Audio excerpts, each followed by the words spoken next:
Hello, I'm Ronnie Eldridge. Welcome to Eldridge and Company. When we talk about serious investigation and old-fashioned muckraking, there's no one better to associate with that tradition than Wayne Barrett. For years, he's written about New York City and state government, politics, and politicians. He's also written 3 books about prominent New Yorkers who were not his favorites. He's my guest today. Welcome. Who's your favorite, actually? My favorite New York politician? Yeah. I would say as a human being, Mario Cuomo. That's interesting. Yeah, and I wrote a scathing copy about him, but really tough copy. He would take 6 months off, a year off from talking to me. He was very sensitive. Yes. Yeah, I mean, he had much thinner skin than his son does. His son, if you write something very critical about him, you can't get him off the telephone. He'll go on for hours, right? But Mario would sulk. He would sulk and sulk for extended periods of time when I did a really tough piece on him, which I did many of. But as a human being, as a soulful person, I think he is the favorite of mine that covered. I aggravate a lot of progressives by saying that I think of the mayors that I've covered, that Mike Bloomberg had the best record. Not that he was, David Dinkins was a totally lovable human being in so many ways, and Mike is not a totally lovable human being. And of course he had 12 years and David had 4. Mm. But, if you actually look at the body of work, and I don't, measure a mayor or a governor, and I think we're silly to measure presidents on the basis of some abstract standard.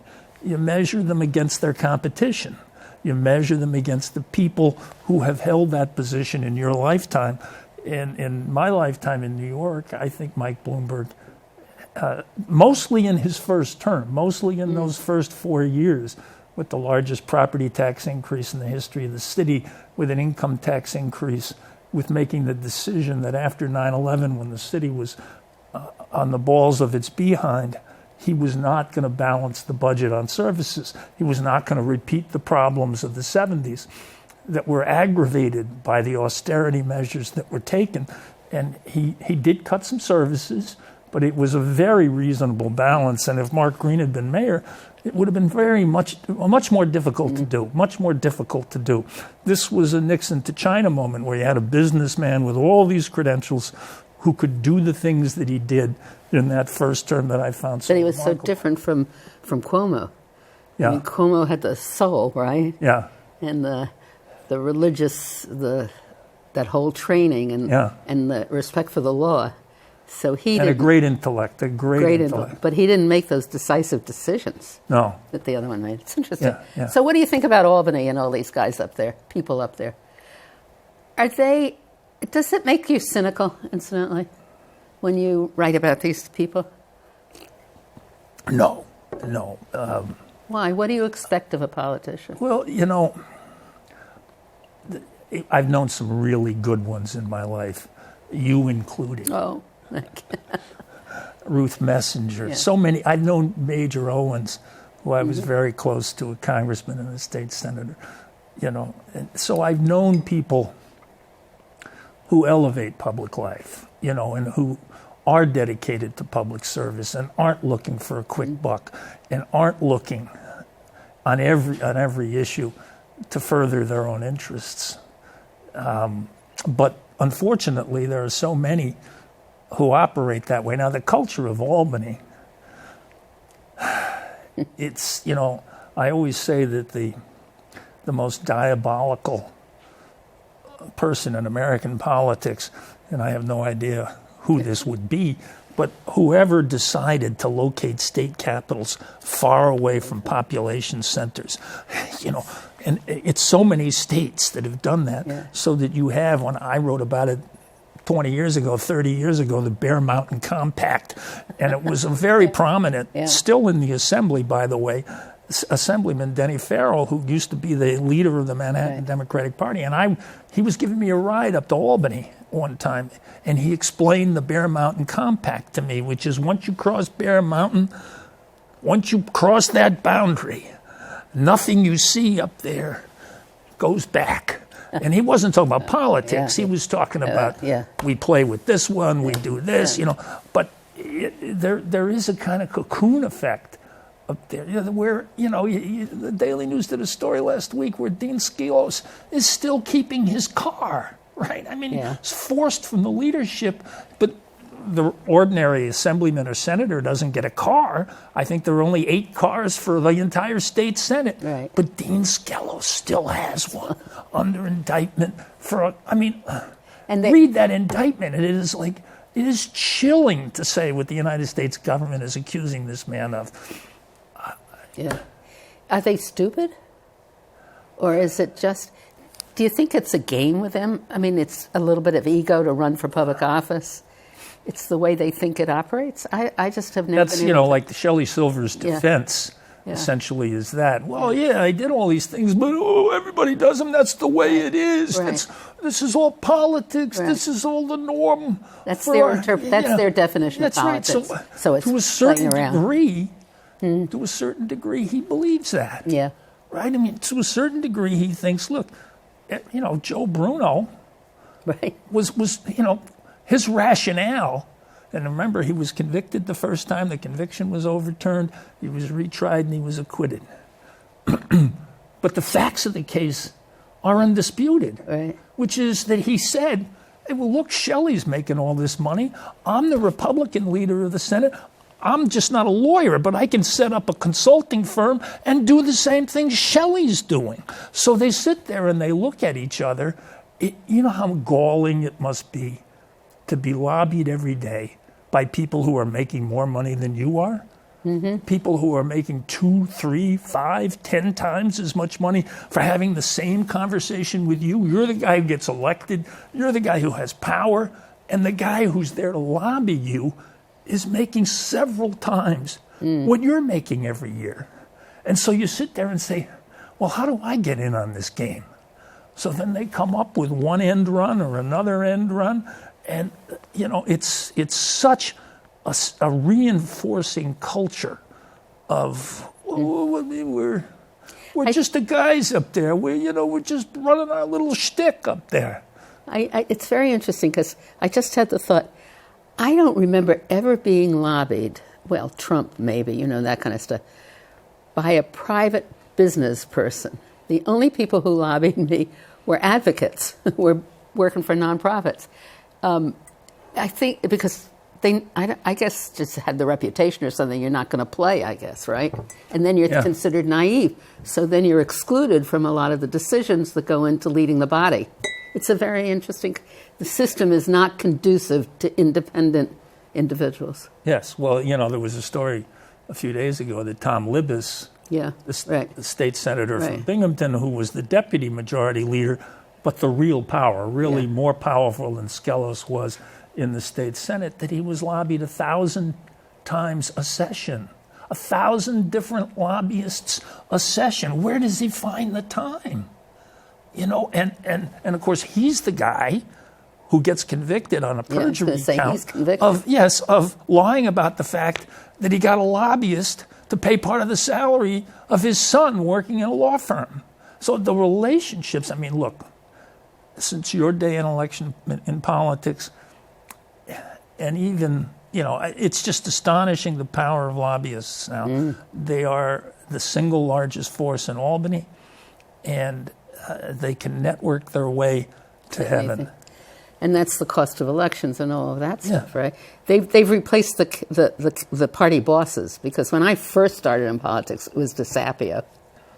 It's a whole different way, right? Yes. Fascinating. Yes. Yeah. Don't ever ride in a cab. So you're saying that because he left a bag of cash in the cab. In the cab, right. God, how can you forget that? Yes. I don't know. I think it was this is in the 50s. I think it was like $25,000 he left in the back of a cab. Yeah. Oh, I don't know nothing about it. I know nothing about it. So what do you think of this phenomenon with Trump? You're not surprised? I am very surprised. You are? Yeah. I did the first biography of him. I covered him for many, many years. in the 70s, when he was a rookie and I was a rookie, I was once a rookie. Yeah. Yes. Well, before when I covered him in the 70s, and I wrote stories that led to the impaneling of a federal grand jury. It was the closest call he ever had in his life, and that was back in the 70s. And did he sue you? No, he's threatened to sue me many times, but never has. No, he threatened to sue me when my biography of him came out in '92. If he sees you, is he nice to you? No. No. Oh, no, he really hasn't forgotten. Yeah. No. I certainly strongly believe that he had people tailing me when I did the book, and he had me arrested at his birthday party in Atlantic City, and put on a handcuffed to a cell all night, handcuffed to the wall in a cell all night. You know, all the cops down there moonlit for him at the time. He owned 40% of the hotel rooms, so the sergeant that arrested me was moonlighting for Donald. And they didn't beat you up, though. No, they did not beat me up. So how do you explain this? Well, what do you say about it? First of all, does he really have all this money? No, I mean, look, Bloomberg, the news organization, not the mayor, which I think has very solid numbers analysis that he's worth about $3 billion, not 10. But, Tim O'Brien, who now works at Bloomberg, was a business reporter for the Times and a business editor for the Times, but he was my research assistant on my book way back in '92, and then he wrote his own book about Donald years later, and Donald did sue him. But, you can do what I did, which is to have page after page of the mob associations that he's had about everything you could write, and he won't sue you. But if you say he's not worth what he claims he's worth, which Tim methodically did, then he sued Tim. Tim said he was worth 125 to 250 million, and that was years ago. But Tim won in the lawsuit. The lawsuit dragged on for like 7 years. So that gets him very upset to say that he's not worth what he claims he's worth. But I don't think anybody thinks he's worth $10 billion. Maybe he's worth $3 billion these days. That's, a substantial amount. But does he spend a third on running? On running, that's what he says he's willing to spend $1 billion. I don't see that. You don't think people who are supporting him, they don't think that he has all that money? I think they believe him. Oh yeah, I think they believe him. Yeah, I think they believe him. Is he smart? Incredibly smart. Yes. Very. Yeah, I don't. Yeah. I went to Wharton. I'm huge. I'm huge. Have you ever found an ego that big? Have I ever found an ego that big? Well, there was, to a certain degree, there was a collision between Trump and Koch. And that's Koch was at a similar ego level. I think there was but I would say you're right that I don't think I've known anybody who had this large a view of himself. Considering, that he's had so many bumps in the road. I get all kinds of press calls now because everybody's working on a story about Trump, and I'm the starting point, right? And the thing about it is that the book came out in '92, and Donald has really not done a significant project since the time that I wrote that book. He ceased to be a builder-developer. He was quite an accomplished builder. Well, he says he's building around the world now. No, he's selling his name around the world. You're on the west side there. That was his dream, was to build. Are Trump. Yeah. But he didn't build them. The Chinese built them. He makes his money totally on a branding basis and a marketing basis. He has almost nothing to do with the construction of projects anymore. Very limited role. And, where he used to refuse to have partners when he was a dynamic young developer, builder, casino owner, all the rest of it. Let me buy an airline here, whatever. He refused to have partners. And that's one of the reasons why he almost went bankrupt, was because he personally guaranteed almost $1 billion in debt in the 90s. That's what $1 billion was, $1 billion. And so... But if you actually look at it, and I haven't done it systematically, but I have said this to numerous reporters who've called me, and I think they've looked at it systematically. He has not really done a serious project in which he was the developer builder as he used to be with Trump Tower, with Grand Hyatt. And the logical explanation for that is banks won't finance him to do it. All right, he was too big to fail, and he completely over leveraged everything in the 80s, and since then, they're not going to give him a chunk of cash to go out there. So he had the television program and the name, enhance the name. Yes, I mean he sells. I think there's a Trump vodka, clothing, everything, you know. But Macy's isn't carrying it anymore, right? I love it. So you started before when you said you were new at this business. You started as a teacher, right? I did. So how did you get into? You're known for writing long things, sentence after sentence filled with facts. How did you start doing this, and how do you do all that work? Well, I mean, I went to Columbia Journalism before I became a teacher. There was this little thing that was an annoyance to you and to me, the Vietnam War, going on. And I was seriously traumatized by it. I was a student at Columbia. How could you not be? And so I faced the draft. And in those days, your choices were to go to Canada. I don't like the cold, or go to jail. I don't like loneliness, and then third was, you could get out of the requirements, the draft requirements, by becoming a public school teacher. There was such a shortage of public school teachers. And they had in New York City, under John Lindsay, an intensive teacher training program where you could spend one summer and get all the credits you needed. I think it was 12 or 14 credits in education, because I didn't have any education credits. I was then finishing at Columbia Journalism, and I'd majored in political science in college. So I went to the intensive teacher training program, got enough credits, and became a New York City public school teacher, and actually loved doing it. But I was teaching in Ocean Hill-Brownsville, which had a demonstration project that was despised by the teachers union and that they were looking to shut down. And it's more of a community control the community control issue. So I got involved in the politics of that and sort of found myself forced out of the school system on a political basis, really. The UFT helped elect Sam Wright, who was a former member of the city council and a former member of the state assembly, who actually went to jail. I was going to say he ended up in jail, right? Yeah, for stealing from the school district, but he ran the school district.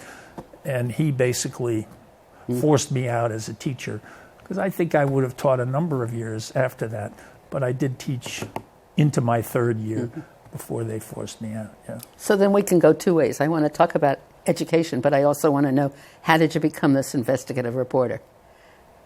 When did you start collecting interns? You've always been known for the interns. Yes, so I would say you're your own college. You're your own journalism school, right?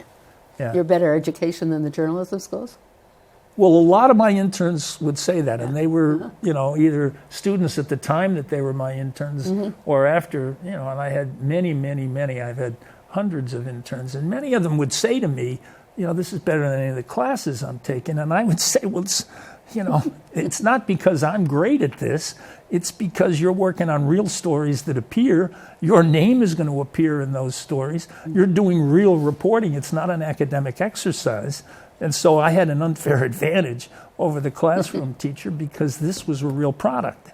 And did this all start with The Voice? Was that your first newspaper? Yeah. Well, no, I had worked. I'm from Virginia. Yeah. I had worked for the Norfolk Ledger-Star, the largest paper in Virginia. I'd worked for the Lynchburg Daily Advance. I'm from Lynchburg. Jerry Falwell's hometown. Yeah. So did you always like the investigative part of the journalism? Yes, I think I did. I think before I started at The Voice, I mentioned Sam Wright and that he was convicted. Well, I developed a lot of the information that led to his indictment and conviction. And that was out of a personal animosity. Yeah. Well, that was out of a political disagreement. Right, okay, I understand. That's the way we like to say it. All right. But, he was also a criminal. I mean, proven at trial, So, and it was District 23 under the old school district lines was the worst school district in the city, and he was taking bribes as the chairman of the school board. So that was a pretty decent motivation to take a long look at him. And I developed a tremendous amount of material on him that ultimately I turned over to the feds and ultimately spurred their investigation of him. So that took a couple of years to do. It was something that developed over time, but it got me deeply involved in investigative reporting. And somewhere along the line there in about 1976, I met Jack Newfield, who was then at the Village Voice, my mentor, and I began assisting him with stories. Oh, I didn't and working with him on stories. And I was, in effect, nobody called them interns at the time, but I was, in effect, Jack Newfield's only intern, right? For a while there. And and then you later wrote a book with. Yes. Yeah. But he was the reason I got into the Voice in the first place. Yeah. He paved the way, yes. The first time I met Jack Newfield, he had just been fired from the West Side News. So that was a long time ago. But your experience as a teacher and the Ocean Brownsville experience has not diluted your feelings about education. No, I would say,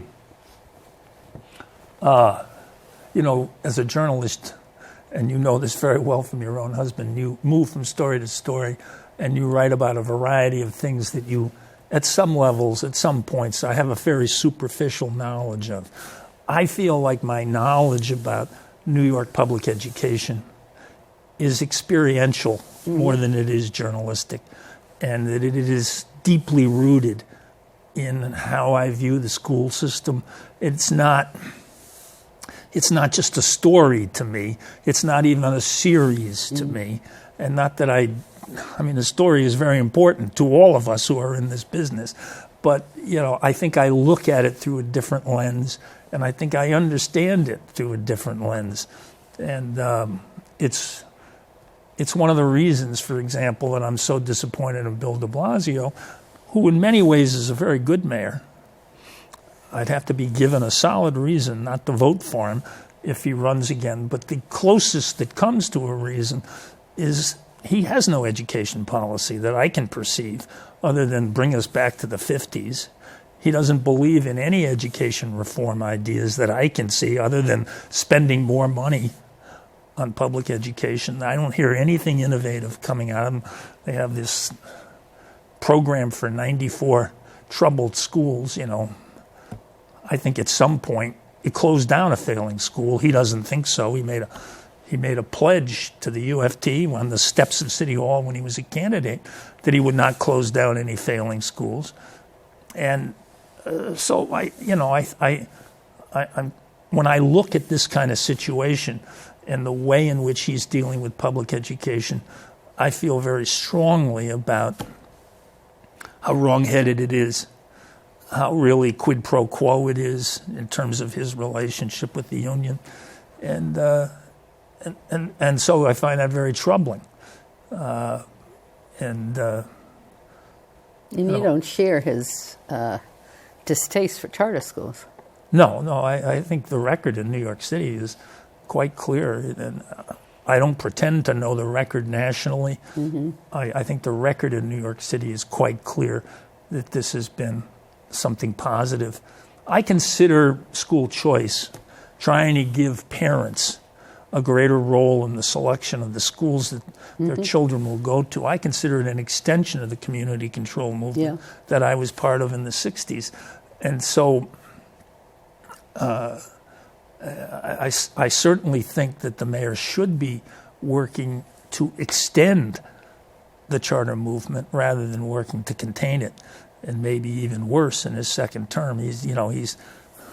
once he gets reelected, he's already been a fierce opponent.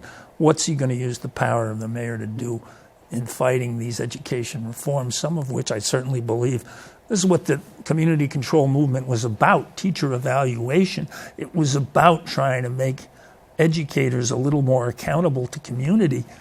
And I can't think of one thing he's going to do. But that's interesting, because the community control gave power to the parents to really decide whether a teacher was a good teacher or not. Now we're giving the power to testing. Well, the community control movement was completely distorted in the Decentralization Act that actually... so you may be judging it on the Decentralization Act, which was actually written by Al Shanker and the United Federation of Teachers. They controlled Albany at the time, and they wrote that act as a way of undermining the community control movement. So I don't think parents should decide who's a bad teacher, but I think they should have some role in the process, Yeah. So it should be under mayoral control? I don't have a problem with mayoral control. Right. Makes sense, doesn't it? Yeah. But we're at the end of the program. We haven't even talked about Giuliani. And every time he's on television as this great mayor, doesn't it drive you crazy? Well, that's less and less. You're just getting old. No, I don't. And mellow. He's not that he is any less and less. I'm saying he gets less and less exposure. Attention. I see. Yes, he has to claw his way onto it by saying something outrageous. He really is sounding hysterical in many respects. His comments about Obama, a few months ago, not loving his country, and all this, these kinds of things that he does just to get himself back on the spotlight. But talking about seizing the opportunities, certainly he seized that in 9/11, right? Oh, he did indeed. He did indeed. Yeah. But I wrote a book with Dan Collins called Grand Illusion, which I certainly think makes the case that he's anything but an expert on terrorism or an emergency response. It was a disastrous response. So when you look at a world where Kerik is being interviewed to be the national safeguard for all of us, what you still don't get cynical? You just laugh? I don't laugh, and I don't get cynical. You get angry? I very often get angry. I have, I have a daily rant that my wife hears, and she just says, "Amen, amen, amen." We compare notes sometimes. Yes. We've come to the end of this program, and I wish you would come back again. I wish I had an hour, 2-hour program, because we have interesting stories that you can tell. So thank you, Wayne Barrett. Thank you, and I love you, Rudy. Thank you.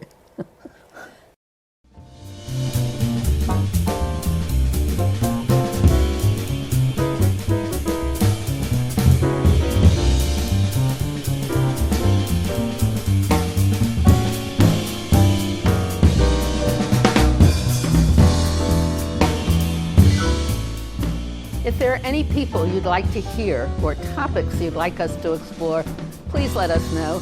You can write to me at CUNY TV, 365 Fifth Avenue, New York, New York 10016, or you can go to the website at cuny.tv and click on Contact Us. I'd look forward to hearing from you. Thank you.